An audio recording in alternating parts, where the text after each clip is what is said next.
삼손이 나귀 턱뼈 하나를 들어가지고 1,000명을 때려 눕혔죠. 만약 삼손이 나귀 턱뼈 아니고 개 턱뼈를 들으면 1,000명을 쓰러뜨릴 수 없었을까요? 삼손이 막대기를 들었으면 어떡할까요? 존경하는 성도 여러분, 우리가 알아야 될 것은 삼손이 무엇을 붙잡고 있느냐가 아니고 누가 붙잡았느냐가 중요한 거예요. 누가 붙잡았느냐. 별것도 아닌 것이지만 하나님의 손에 붙잡히면 존귀하고 위대한 일을 이룰 수가 있습니다. 출애굽기 7장 20절에는 모세가 지팡이를 들어서 하수를 치니까 피가 되고 10가지 재앙을 일으켰습니다. 그래요, 안 그래요? 출애굽기 8장 18절 이하에 보니까 여호수아가 모세의 제자잖아요. 모세의 제자가 모세가 들었던 지팡이를 들고 한 게 아니었고 단창을 들고 역사를 일으키는 내용이 나옵니다. 그러니까 문제는 지팡이냐 단창이냐가 중요한 게 아니에요. 삼간의 손에 막대기로 사사가 되어 600명을 치는 내용이 나옵니다. 문제는 지팡이가 됐든 막대기가 됐든 나귀 턱뼈가 됐든 단창이 됐든 그게 중요한 게 아니고 누가 붙잡고 있느냐가 중요한 거예요. 다시 말하면 의사의 손에 칼이 들려지면 사람을 살리지만 강도의 손에 칼이 들려지면 사람을 죽입니다. 저와 여러분의 삶이 누구의 손에 있냐 이겁니다. 하나님이 붙잡아주면 버리지 않습니다. 하나님의 손에 붙잡히면 영원한 나라까지 초대하소서. 주의 택하신 자녀들이 나라를 얻으리니 그의 누림이 영원하고 영원하고 영원. 다니엘서 7장이죠. 다시 펴봐요. 다니엘서 7장. 얼마나 감사한지요. 오늘 저와 여러분은 하나님께서 그 누림을 영원하게 하실 줄로 믿습니다. 18절 보세요. 오늘 이 단어 세 절만 붙잡고 가도 여러분 삶은 승리할 겁니다. 시작. 지극히 높이신 이의 성도들이 나라를 얻으리니 그 누림이 영원하고 영원하고 영원하리라. 영원하고 영원하고 영원하다. 그러므로 내가 나이를 많이 먹었다 적게 먹었다 내가 공부를 많이 했다 내가 가방끈이 짧다 이게 중요한 게 아니고 하나님의 손에 붙잡히면 이게 감동이 안 돼요. 하나님이 내 손을 잡아주시면 그 다음부터는 열려지게 돼. 하나님이 쓰고 버린다 버리지 않는다. 나는 늘 그런 생각을 했어요. 모세가 혈기 불었잖아요. 맞죠? 모세가 혈기 때문에 가나안 땅 바라만 보고 죽었잖아요. 하나님께서 예 모세야 네가 내 백성 신광야 무리바에서 내 백성의 목전에서 혈기 부렸다. 너는 가나안 땅을 들어가지 못한다. 바라만 보고 죽는다고 그랬어요. 그러니까 느보산 저도 올라가 봤습니다만 느보산에서 이렇게 가나안 땅이 내려다 보이는 거기서 죽었다고. 모세가 죽고 나니까 마귀란 놈이 너 하나님 버렸다고 그래. 그냥 와서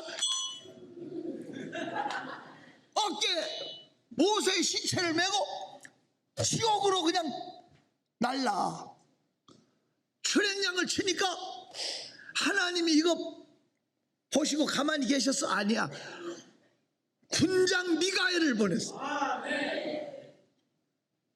모세의 시체를 뺏어와. 얼마나 급하냐고. 늘 느끼지만 우리가 성경을 보면 미가엘은 최후 심판 때 나타나. 군장 미가엘은. 그런데 보통 평화 시에는 가브리엘 전사만 보내. 근데 하나님이 얼마나 급했던지 모세를 지키려고 미가엘을 보내. 유다서 9절 봐요. 계시록 옆에, 계시록 바로 옆에 유다서 있죠. 찾았어요? 9절 봐요. 9절 시작. 천사장 미가엘이 모세의 시체에 관하여 마귀와 다투어 변론할 때에 감히 비방하는 판결을 내리지 못하고 다만 말하되 주께서 너를 꾸짖으시기를 원하노라 하였거늘. 직접 미가엘이 데리고. 그 사람들은요 모세를 물의 선지자라고 부릅니다. 물에서 건졌잖아요. 물로 기적을 일으켰잖아요. 홍해를 가르고 막 요단을, 그래 안 그래요?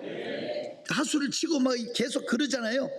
그런데 사람들이, 백성들이 계속 모세의 시체를 찾았지만 못 찾았거든. 그래서 모세는 물처럼 땅으로 스며들었다. 그래 이렇게 끝냈어요. 하지만 내가 보니까 변화산에서 모세와 엘리야가 나타나. 그래 안 그래요? 율법의 대표로, 선지자의 대표로 엘리야, 모세, 주님하고 변화산에서 삼자 회담을 하시잖아. 지금도 하늘에서 누리고 있다는 것은 이거구나. 이거. 하나님은 한 번 택한 종을 버리지 않아. 하나님의 손에서 빼앗을 자가 없다.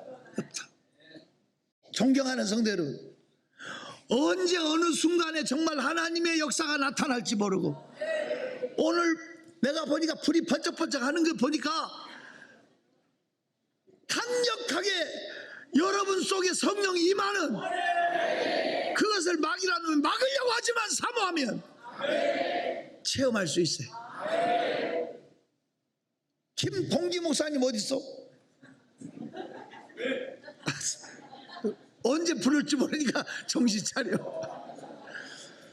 초창기 제가 전도했거든요. 갑자기 이제 뭔가 믿으려고 막 할 때 진동을, 처음 성령이 임해가지고 진동을 느끼니까 날더러 이것이 어떻게 된 거냐고 묻더라고. 기억해요? 큰 소리 해야지. 이게 뭐요? 그러면서 믿음이 갑자기 커 들어가갖고 이제 신학교도 갈 수 있게 바뀌어졌거든요. 하나님의 신이 갑자기 임할 수 있어요. 저 친구가 늘 곁에 있었기 때문에 하나님이 쓰신 거죠. 징그럽게 같이 있어갖고 지금도 같이 있는 하나님의 특별한 은혜죠. 존경하는 성도 여러분, 하나님의 신이 갑자기 임할 수 있습니다. 우리에게 뜨거운 인생을 바꿀 수 있는 체험이, 야 그날 깜빡깜빡 할 때 역사가 일어나더라. 어찌됐든 그 자리에 있었기 때문이에요. 존경하는 성도 여러분, 신앙생활 하는데 얼마나 마귀란 놈은 우리를 하나님께로서 떨어지게 만들려고 천국문을 열고 들어갈 때까지 안심 못하잖아. 죽은 모세를 들쳐고 갔다니까. 안 놓아주려고. 그러니 우리는 누가 말해도 세상 풍조는 나날이 갈리어도 나는 내 믿음 지키리. 이러한 신앙의 각오와 결단이 있었으면 좋겠어. 이 믿음 더욱 굳세라. 주가 지켜주신다.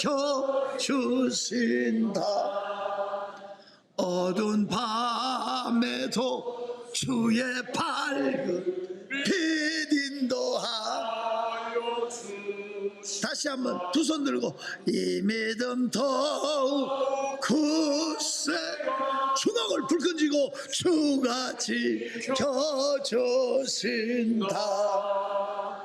어두운 밤에도 주의 밝은 빛 인도하여 주신다. 할렐루야. 아멘. 존경하는 성도 여러분, 팔로 걷어차도 시끄럽다 내쳐도 바디메오는 더욱 심히 나사렛 예수야 나를 불쌍히 여기소서. 주의 발걸음을 멈추게 했습니다. 그 인생은 바뀌었습니다. 눈은 뜨였습니다. 소경 바디메오는 열렸습니다.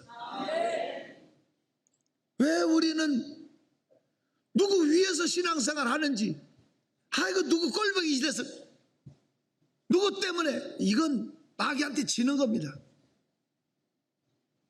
그래도 위대한 것은 우리 방교순 권사님처럼 35년 우리 교회 역사에서 초창기에 나오신 분들이 오늘 또 그 자리에 앉아있고, 그 아들 설통경이도 앉아있고, 이제 아주 집사님한테 설통경을 말 안 되죠. 얼마나 귀합니까?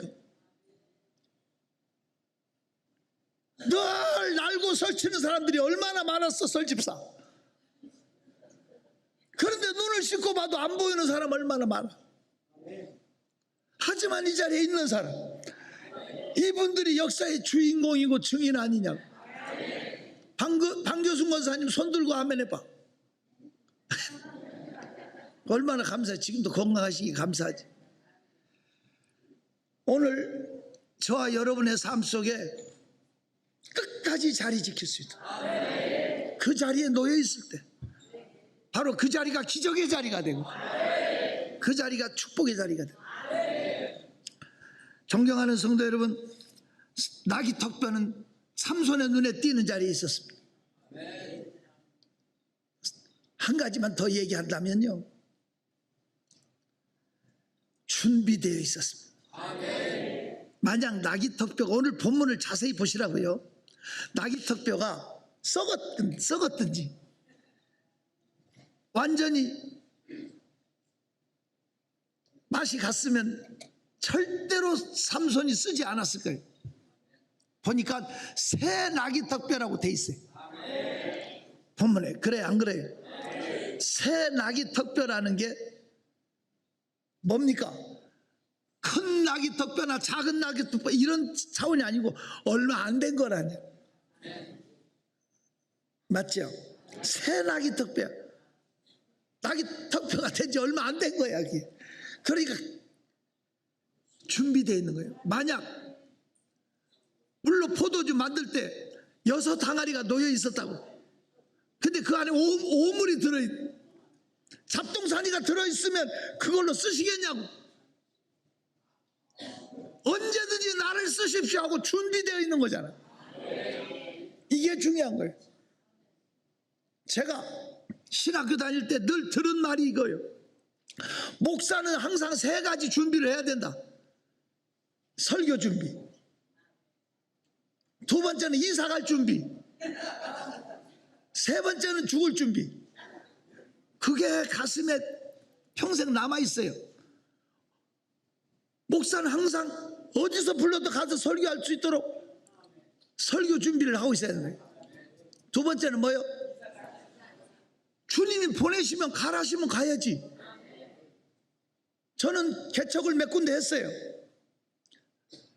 우리 마누라가 보따리 싸 하면 아무 소리도 안 하고 보따리 싸 따라오더라고. 우리 교회 이제 처음 짓고 내가 우리 마누라한테 보따리 쌀 때 됐잖아. 그랬더니 마누라가, 목사님 애들도 커가는데 한 번만 더 생각해 보면 안 돼요? 그래서 제가 30년째 생각하는 거예요.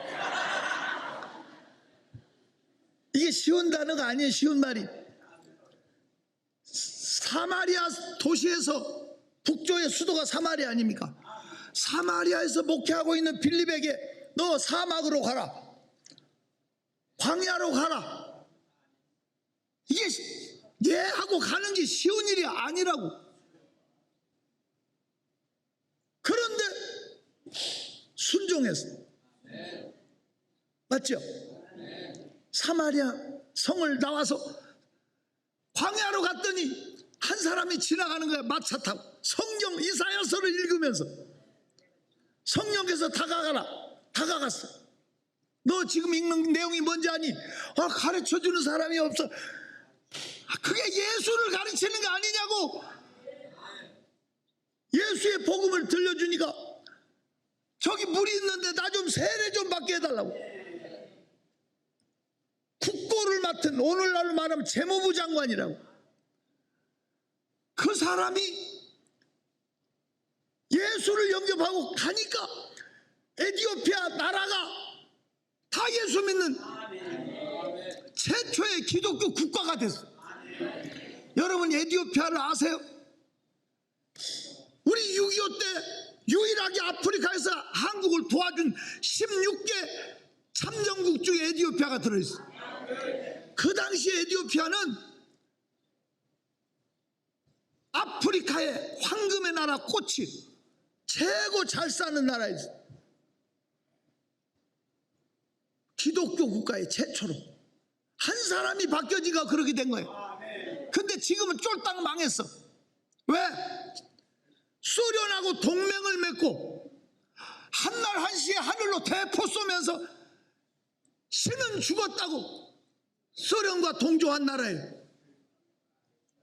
얼마나 비참하게 망해버렸는지 제가 그전에 에티오피아를 들린 적이 있는데요.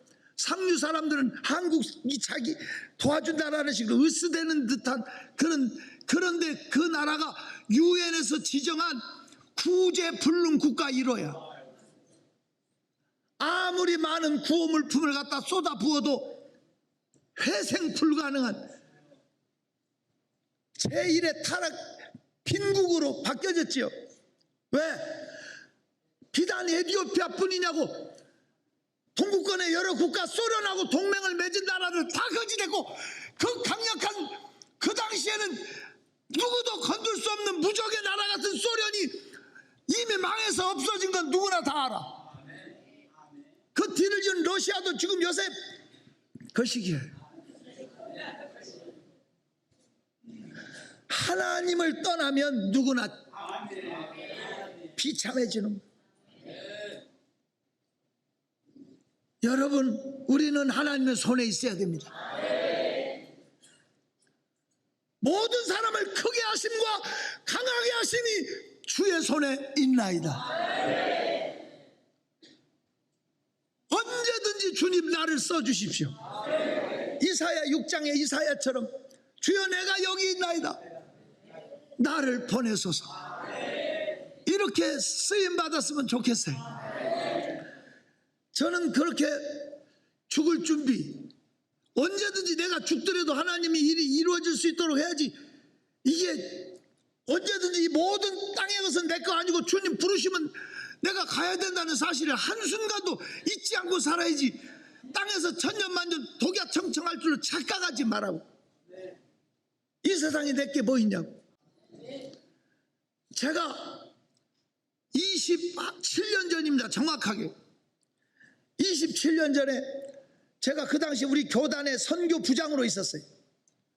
일본에서 선교 대회가 있어가지고 우리 교단 선교부 임원들 5명이 교단에서 비용이 나오고 이렇게 해가지고 우리가 일본에 갔어요. 오사카에서 모임이 있었고, 교토라고 하는, 그때 교토에서 그 오래된 도시인데, 그 일본은 감리교, 성결교, 순복음 뭐 이런 식으로 장로교 이렇게 있는 게 아니라 그 당시 제1기독교 교단이라고 그래서 일본에 우리 한국 개신교는 하나더라고, 하나.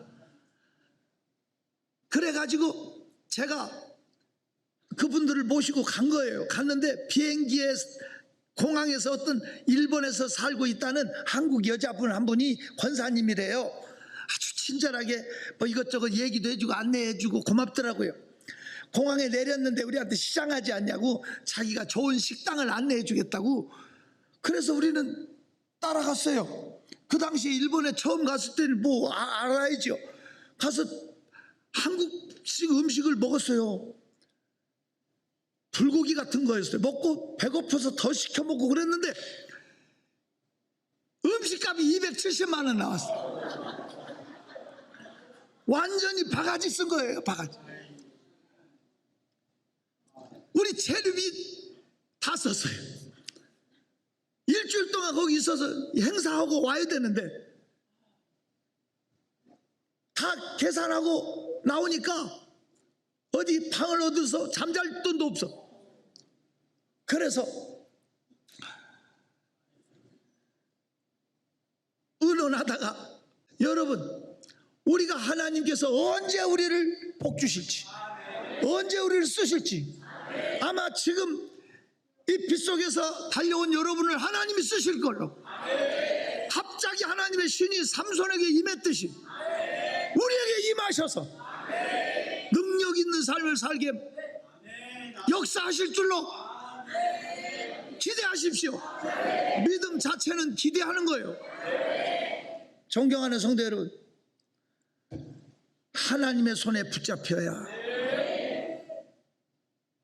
낙이 턱뼈가 됐든 마른 막대기가 됐든 지팡이가 됐든 단창이 됐든 그게 중요한 게 아니고 하나님 손에 붙잡히면 내 시대가 주의 손에 있나이다. 우리의 생애는 무적의 생애로 바뀌어질 줄로 나는 확신합니다. 그러기 위해서는 우리는 그 곁에 있어야 돼. 주님 곁에. 다 포기하고 싶고 그만 끝내고 싶고 무너지고 싶을 때도 있습니다. 이 세상 사는 게 그렇게 녹록한 게 아닙니다. 나는 가난을 겪어봐서 압니다. 절대 김동기 목사는 모르겠지만 부잣집 아들로 자란 사람이 뭘 알겠어요. 나는 비닐하우스 치고 개척하고 지하실방에서 개척하고 피아노 음악학원에 가서 개척하고 뭐 이런 식으로 할 때 저 친구는 유학 가서 누리고 어찌 알겠어. 하지만 배고픔도 압니다. 왜 하나님 나한테만 돈을 안 주시냐고, 왜 나한테만 좋은 사람 안 붙여주냐고 하염없이 울어본 적도 있습니다. 죽으려고 보따리 싸가지고 산으로 올라간 적도 있습니다. 여러분, 준비된 상태에 계십시오. 포기 낙심하지 말고. 무너지고 뺏기면 죽습니다. 하나님의 영광 가려웁니다. 내 시대가 주의 손에 있다. 하나님의 손에 붙잡힌 하나님은 우리를 버리지 않습니다. 마귀에게 빼앗기지 않습니다. 내 시대가 주의 손에 있는 하나님의 사람 되기를 축원합니다. 다시 말합니다. 낙이 턱뼈는 버렸지만 하나님은 우리를 버리지 않습니다.